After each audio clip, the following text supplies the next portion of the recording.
the year-long Bible reading plan. Day 1, Genesis chapter 1 through Genesis chapter 4. Chapter 1. In the beginning, God created the heavens and the earth. The earth was without form and void. The darkness was over the face of the deep, and the Spirit of God was hovering over the face of the waters. And God said, "Let there be light." And there was light. And God saw that the light was good. And God separated the light from the darkness. God called the light day, and the darkness he called night. And there was evening, and there was morning, the first day. And God said, "Let there be an expanse in the midst of the waters, and let it separate the waters from the waters."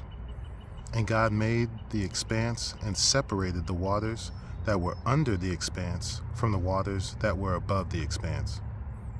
And it was so. And God called the expanse heaven. And there was evening, and there was morning, the second day. And God said, "Let the waters under the heavens be gathered together into one place, and let the dry land disappear." And it was so. God called the dry land earth, and the waters that were gathered together he called seas. And God saw that it was good. And God said, "Let the earth sprout vegetation, plants yielding seeds, and fruit trees bearing fruit, in which is their seed, each according to its kind, on the earth." And it was so. The earth brought forth vegetation, plants yielding seed according to their own kind, and trees bearing fruit, in which is their seed, each according to its kind. And God saw that it was good. And there was evening, and there was morning, the third day. And God said, "Let there be light in the expanse of the heavens, to separate the day from the night. And let them be for signs and for seasons, and for days and years. And let them be lights in the expanse of the heavens, to give light upon the earth." And it was so. And God made it two great lights, the greater light to rule the day, and the lesser light to rule the night, and the stars. And God said, "Set them in the expanse of the heavens to give light on the earth, to rule over the day and over the night, and to separate the lights from the darkness." And God saw that it was good. And there was evening, and there was morning, the fourth day. And God said, "Let the waters swarm with swarms of living creatures, and let birds fly above the earth across the expanse of the heavens." So God created the great sea creatures, and every living creature that moves, with which the waters swarm, according to their kinds, and every winged and bird according to its kind. And God saw that it was good. And God blessed them, saying, "Be fruitful and multiply, and fill the waters in the seas, and let birds multiply on the earth." And there was evening, and there was morning, the fifth day. And God said, "Let the earth bring forth living creatures according to their kinds, livestock and creeping things and beasts of the earth according to their kinds." And it was so. And God made the beasts of the earth according to their kinds, and the livestock according to their kinds, and everything that creeps on the ground according to its kind. And God saw that it was good. Then God said, "Let us make man in our image after our likeness, and let them have dominion over the fish of the seas, and over the birds of the heavens, and over the livestock, and over all the earth, and over every creeping thing that creeps on the earth." So God created man in his own image. In the image of God he created him. Male and female he created them. And God blessed them. And God said to them, "Be fruitful and multiply, and fill the earth, and subdue it, and have dominion over the fish of the sea, and over the birds of the heavens, and over every living thing that moves on the earth." And God said, "Behold, I have given you every plant yielding seed that is on the face of all the earth, and every tree with seed in it, its fruit. You shall have them for food.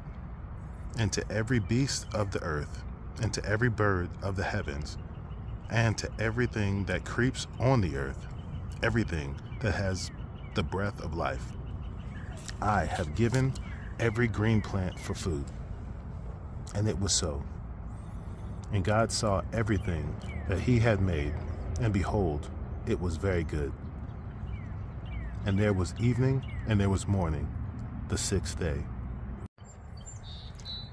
Chapter 2. Thus the heavens and the earth were finished, and all the host of them. And on the seventh day God finished his work that he had done. And he rested on the seventh day from all his work that he had done. So God blessed the seventh day, and he made it holy, because on it God rested from all the work he had done in creation. These are the generations of the heavens and the earth when they were created. In the day of the Lord God, in the day that the Lord God made the earth and the heavens, when no bush of the field was yet in the land, and no small plant of the field had yet sprung up, for the Lord God had not caused it to rain on the land, and there was no man to work the ground, and the mist was going up from the land, and was watering the whole face of the ground. Then the Lord God formed the man from dust from the ground, and breathed into his nostrils the breath of life. And the man became a living creature. And the Lord God planted a garden in Eden, in the east, and there he put the man whom he had formed. And out of the ground the Lord God made to spring up every tree that is pleasant to the sight and good for food. The tree of life was in the midst of the garden, and the tree of the knowledge of good and evil. A river flowed out of Eden to water the garden, and there it divided and became 4 rivers. The name of the first is the Pishon. It is the one that flowed around the whole land of Havilah, where there is gold, and the gold of that land is good. Bdellium and onyx stone are there. The name of the second river is Gihon. It is the one that flowed around the whole land of Cush. And the name of the third river is the Tigris, which flows east of Assyria. And the fourth river is the Euphrates. The Lord God took the man and put him in the Garden of Eden to work it and keep it. And the Lord God commanded the man, saying, You may surely eat of every tree of the garden, but of the tree of the knowledge of good and evil you shall not eat. For in the day that you eat of it, you shall surely die. Then the Lord God said, It is not good that the man should be alone. I will make him a helper fit for him.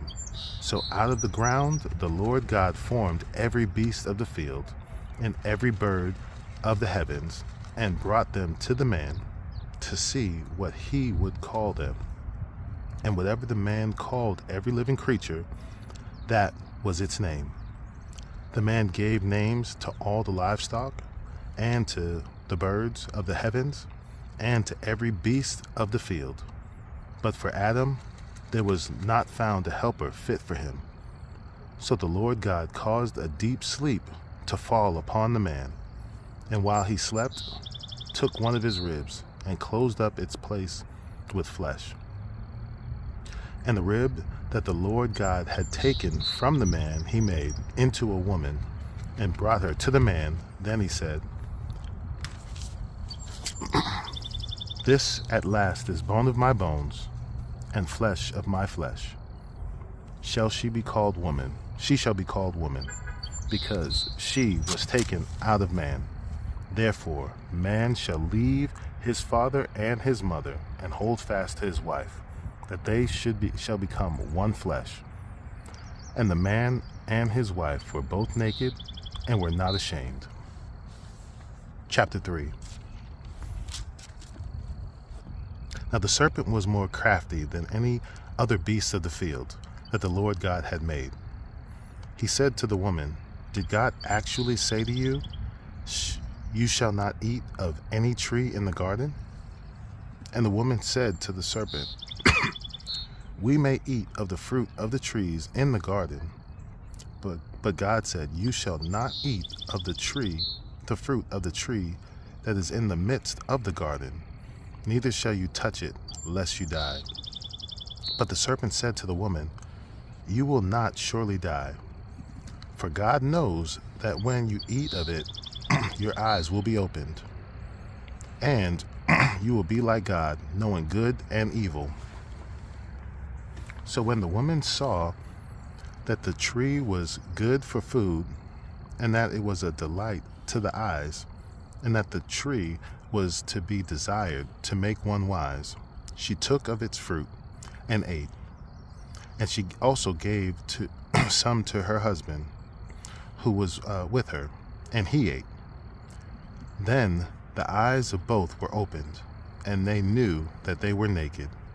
And they sewed fig leaves together and made themselves loincloths.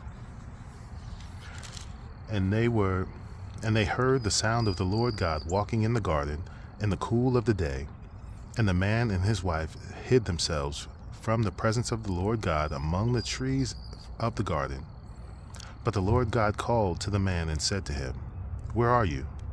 And he said, 'I heard the sound of you in the garden, and I was afraid, because I was naked, and I hid myself.' He said, 'Who told you that you were naked? Have you eaten of the tree of which I commanded you not to eat?' The man said, 'The woman whom you gave to be with me, she gave me the fruit of the tree, and I ate.' Then the Lord God said to the woman, 'What is this that you have done?' The woman said, 'The serpent deceived me, and I ate.' The Lord God said to the serpent, 'Because you have done this, cursed are you above all livestock, and above all beasts of the field. On your belly you shall go, and dust you shall eat all the days of your life.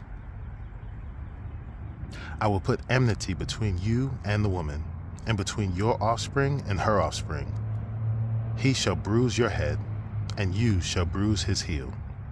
To the woman he said, 'I will surely multiply your pain in childbearing. In pain you shall bring forth children. Your desire shall be for your husband, and he shall rule over you.' And to Adam he said, 'Because you have listened to the voice of your wife, and have eaten of the tree of which I commanded you, you shall not eat of it. Cursed is the ground because of you. In pain you shall eat of it all the days of your life. Thorns and thistles it shall bring forth for you, and you shall eat the plants of the field. By the sweat of your face you shall eat bread till you return to the ground. For out of it you were taken, for you are dust, and dust you shall return.' The man called his wife's name Eve, because she was the mother of all living. And the Lord God made for Adam and for his wife garments of skins, and clothed them. Then the Lord God said, 'Behold, the man has become like one of us, in knowing good and evil. Now, lest he reach out his hand and take also of the tree of life and eat and live forever.' Therefore the Lord God sent him out of the Garden of Eden to work the ground from which he was taken. He drove out the man, and at the east of the Garden of Eden he placed the cherubim and a flaming sword that turned every way to guard the way to the tree of life. Chapter 4. Now Adam knew Eve his wife, and she conceived and bore Cain, saying, 'I have gotten a man with the help of the Lord.' And again she bore another, his brother Abel. Now Abel was a keeper of sheep, and Cain a worker of the ground. In the course of time, Cain brought to the Lord an offering of the fruits of the ground, and Abel also brought of the firstborn of his flock and of their fat portions. And the Lord had regard for Abel and his offering, but for Cain and his offering he had no regard. So Cain was very angry, and his face fell. The Lord said to Cain, "Why are you angry, and why has your face fallen? If you do well, will you not be accepted? And if you do not do well, sin is crouching at the door. Its desire is for you, but you must rule over it." Cain spoke to Abel, his brother. And when they were in the field, Cain rose up against his brother Abel and killed him. Then the Lord said to Cain, "Where is Abel your brother?" He said, "I do not know. Am I my brother's keeper?" And the Lord said, "What have you done? The voice of your brother's blood is crying to me from the ground. And now you are cursed from the ground, which has opened its mouth to receive your brother's blood from your hand. When you work the ground, it shall no longer yield to you its strength. You shall be a fugitive and a wanderer on the earth." Cain said to the Lord, "My punishment is greater than I can bear. Behold, you have driven me today away from the ground, and from your face I shall be hidden. I shall be a fugitive and a wanderer on the earth, and whoever finds me will kill me." Then the Lord said to him, "Not so. If anyone kills Cain, vengeance shall be taken on him sevenfold." And the Lord put a mark on Cain, lest any who found him should attack him. Then Cain went away from the presence of the Lord and settled in the land of Nod, east of Eden. Cain knew his wife, and she conceived and bore Enoch. When he built a city, he called the name of the city after the name of his son Enoch. To Enoch was born Irad, and Irad fathered Mehujael, and Mehujael fathered Methuselah, and Methuselah fathered Lamech. And Lamech took two wives. The name of one was Adah, and the name of the other Zillah. Adah bore Jabal. He was the father of those who dwell in tents and have livestock. His brother's name was Jubal. He was the father of all those who play the lyre and pipe. Zillah also bore Tubal-Cain. He was the forger of all instruments of bronze and iron. The sister of Tubal-Cain was Naamah. Lamech said to his wives, Adah and Zillah, "Hear my voice, you wives of Lamech. Listen to what I say. I have killed a man for wounding me, a young man for striking me. If Cain's revenge is sevenfold, then Lamech's is 77-fold. And Adam knew his wife again, and she bore a son, and called him his name Seth. For she said, God has appointed for me another offspring instead of Abel, for Cain killed him. To Seth also a son was born, and he called his name Enosh. In that time people began to call upon the name of the Lord.